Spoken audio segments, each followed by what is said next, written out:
ঢাকা বিশ্ববিদ্যালয় আসলে লক্ষাধিক সমস্যা এবং লক্ষাধিক ইস্যু, কিন্তু এই লক্ষাধিক সমস্যার সমাধান করার মতো ক্ষমতা আমার নেই, বা ডাকসুর মেম্বারের নেই যে পদে আমি ইলেকশন করছি। তো এর জায়গা থেকে আমি এমন কিছুই বলতে চাইনি কিংবা করতে চাইনি যেটা আমি করতে পারবো না। তো যা আমি করব না তা আমি বলবো না। এই জায়গা থেকে আমি 6টি স্পেসিফিক বিষয় নিয়েছি, যে 6টি স্পেসিফিক বিষয়ে আমি ইলেকশনের আগেও কাজ করছিলাম। সেই কাজের অংশ হিসেবে আমি ইলেকশনে অংশগ্রহণ করছি যখন ইলেকশনটা এসেছে, এবং ইলেকশন যদি হয়েও যায়, আমার হয়েও না হয়, যেটাই হয়, এই 6টি বিষয় নিয়ে আমি কাজ করব। এই 6টি বিষয়ই কেন? কারণ এই 6টি বিষয় একান্ত আমার নিজের খুব দরকার, আমার বন্ধুদের দরকার, ব্যক্তি জীবনে চলাফেরার ক্ষেত্রে দরকার। আপনি যদি 6টি বিষয় শুনেন তাহলে বুঝতে পারবেন। যেমন 6টির যে প্রথম বিষয়, সেটি হলো আমাদের ক্যাম্পাস থেকে দূরবর্তী যেসব হল আছে, সুফিয়া কামাল হল, বঙ্গমাতা হল, লেদার ইনস্টিটিউট, এই সমস্ত জায়গায় সান্ধ্যকালীন যাতে লাইটের ব্যবস্থা থাকে এবং হাই পাওয়ারফুল সিসিটিভি ক্যামেরার ব্যবস্থা থাকে। তো এটা আমি কেন বলছি, তার কারণ হলো সন্ধ্যার পরে আমার বান্ধবীরা, আমার বোনেরা, তারা যখন টিউশন করে হলে ফিরেন, তারা নানা রকম হেনস্থার শিকার হন। তো এটা আমার বন্ধুদের জন্য দরকার, এক। দ্বিতীয়ত আমরা বলছি যে কপি পেস্ট নয়, প্রপার রেফারেন্সিং যাতে প্রথম বর্ষের শুরু থেকে শেখানো হয় সেটা এনশিওর করা। তো এটা কেন? কারণ আমি নিজে যখন ফার্স্ট ইয়ারে ভর্তি হই, আমি তখন দেখলাম যে আমার এবং আমাদের আশপাশের যে বিভিন্ন বন্ধুবান্ধব তাদের ডিপার্টমেন্টগুলোতে রেফারেন্সিং ঠিকমতো শেখানো হতো না। অর্থাৎ একটা পেপার লেখা, আমরা তো শুরু থেকে ফার্স্ট ইয়ারে বিভিন্ন ধরনের অ্যাসাইনমেন্ট করি।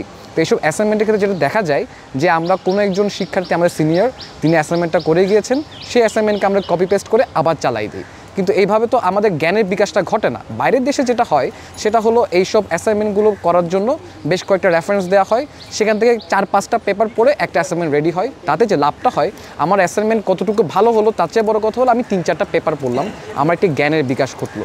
সেটা আমাদের বিশ্ববিদ্যালয়ের ক্ষেত্রে হয় না। এই জন্য আমি চাই, এটা আমার একেবারে নিজের জন্য আমি চাই যে প্রথম বর্ষের শুরু থেকেই যাতে কোর্স কারিকুলাম, অর্থাৎ একাডেমিক কারিকুলামে প্রপার রেফারেন্সিং শেখানোর মতো একটি কোর্স অন্তর্ভুক্ত করা হয়। তৃতীয়ত আমি চাচ্ছি যে প্রতিটি হলে 23 ঘন্টা পরিষ্কার পরিচ্ছন্ন টয়লেট থাক। তো যেহেতু আমি নিজে হলে থাকি, আমি তো চাইবই যে আমার টয়লেটগুলো পরিষ্কার পরিচ্ছন্ন থাক। আর আপনারা জানেন যে আমাদের ক্যাম্পাসের হলগুলোর কী অবস্থা। আবারও 23 ঘন্টা কেন? কারণ 1 ঘন্টা আমাদের লাগবে পরিষ্কার করতে। 4 নাম্বার, আমরা যদি দেখি যে বিশ্বের প্রায় সকল ভালো বিশ্ববিদ্যালয়, বিশ্বের সকল বিশ্ববিদ্যালয়ে একটা ইনস্টিটিউশনাল মেইল দেওয়া হয়।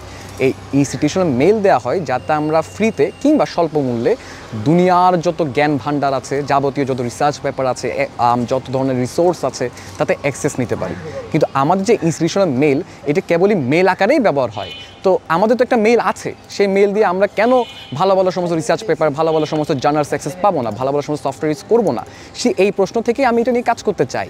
5 নাম্বার, আমাদের ক্যাম্পাসের যে খাবারের মান, তার অবস্থা খুবই খারাপ।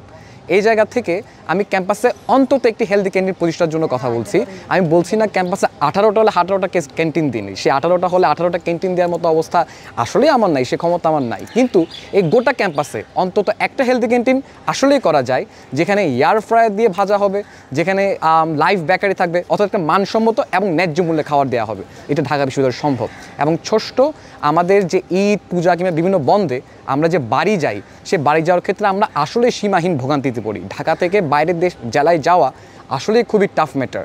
তো এই জায়গা থেকে এটা খুবই সম্ভব যে আমাদের এখানে জেলা সমিতি আছে, তাদের কাছে লিস্ট আছে, সেই অনুযায়ী বিশ্ববিদ্যালয় নিজে থেকেই বিভিন্ন জেলার রুটে বাস সার্ভিস চালু করতে পারে, বিভিন্ন যাতায়াতের সার্ভিস চালু করতে পারে। এর ফলে যেটা হয় যে আমার টিকিটের ভোগান্তি পোহাতে হয় না, আমি খুবই নিরাপদে এবং খুবই ইজিলি আমার বাড়ি যাওয়ার টিকিট এবং ব্যবস্থা করতে পারি। এবং একই সাথে যেহেতু ক্যাম্পাসের সবাই একটা বাসে থাকবে, তাহলে সে বাসে গতিবিধি পর্যবেক্ষণও খুবই সহজ হয়। এই জায়গা থেকে যে 6টি বিষয় আমার মনে হয়েছে আমার এবং আমার বন্ধুদের জন্য, আমার চারপাশের মানুষদের জন্য খুবই জীবনের কাছের, সেই 6টি বিষয়, এবং যেগুলো নির্বাচিত না হলেও বাস্তবায়নে কাজ করা খুবই প্র্যাকটিক্যাল এবং খুবই সম্ভব, সেই জিনিসগুলো নিয়ে আমি কাজ করতে চেয়েছিলাম। এই জন্যই আমি বলেছি যে ঢাকা বিশ্ববিদ্যালয়ের লক্ষ লক্ষ সমস্যা, তার মধ্যে আমি কেবল 6টি দায়িত্ব নিয়েছি, কারণ আমি এমন কিছুই বলতে চাই না যেটা আমি করতে পারবো না। যা আমি করতে পারবো তাই বলতে চাই।